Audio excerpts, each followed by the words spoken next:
รู้ทันเหตุการณ์กับตัวเลข7ตัวว้าว สวัสดีครับผมโจสโนวินนะครับวันนี้ก็กลับมาพบกันอีกครั้งใน EP 101งวดวันที่16ตุลาคม2568เลขเด็ดเลขดังมาแล้วจ้าเดี๋ยวในงวดนี้เรามาลองติดตามกันต่อว่าเลขเด่นๆจะเป็นเลขใดติดตามรับชมกันนะครับงวดวันที่16ตุลาคม2568เลขเด็ดโจสโนวินในงวดนี้เลขเด็ดโจสโนวินจะให้เลขเด่นหลักไปที่เลข5เลข3และเลข8ให้เลขเด่นรองไปที่เลข7และเลข1ก็สามารถจับเล่น3ตัวได้ดังนี้ครับ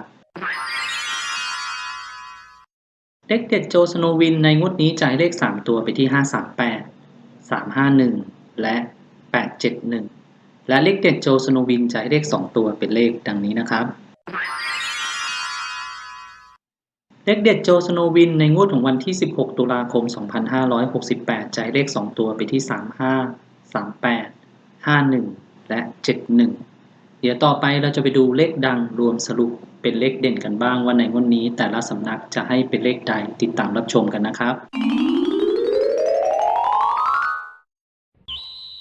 งวดวันที่16ตุลาคม2568เลขดังรวมสรุปเป็นเลขเด่นในงวดนี้เราก็จะตามกันไปที่เจาะใจลุงหวังเจาะใจลุงหวังให้เลขเด่นไปที่เลข9และเลข5มาตัวค่าล้านเปอร์เซ็นต์ให้เลขเด่นไปที่เลข5และเลข6ปักหลัก10ล่างให้เลขเด่นไปที่เลข2เลข3และเลข8ม้าสีหมอกให้เด่นบนไปที่เลข2และเลข5ให้เด่นล่างไปที่เลข3และเลข9อาจารย์หนูให้เด่นบนไปที่เลข2และเลข3ให้เด่นล่างไปที่เลข5และเลข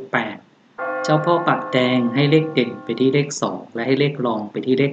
3นกตาทิพย์ให้เลขเด่นไปที่เลข5เลขดังรวมสรุปเป็นเลขเด่นได้เลขดังนี้นะครับ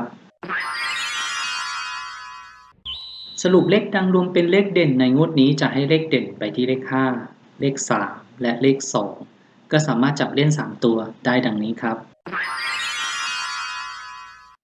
สรุปเลขดังรวมเป็นเลขเด่นในงวดนี้จะให้เลข3ตัวไปที่532ตัดเล่น2ตัวได้32 53และ52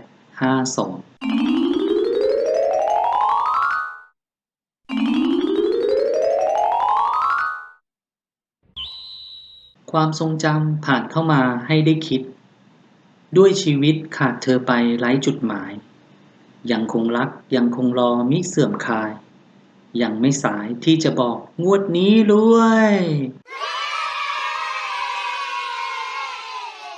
ผมก็ขอจบการนำเสนอรู้ทันเหตุการณ์กับตัวเลข7ตัว EP 101งวดวันที่16ตุลาคม2568ก็ขอให้เพื่อนๆทุกคนโชคดีถูกหวยร่ำรวยและขอฝากกดติดตามโจสโนวินกันด้วยนะครับขอบคุณเพื่อนๆที่ติดตามรับชมสวัสดีครับ Okay. Yeah.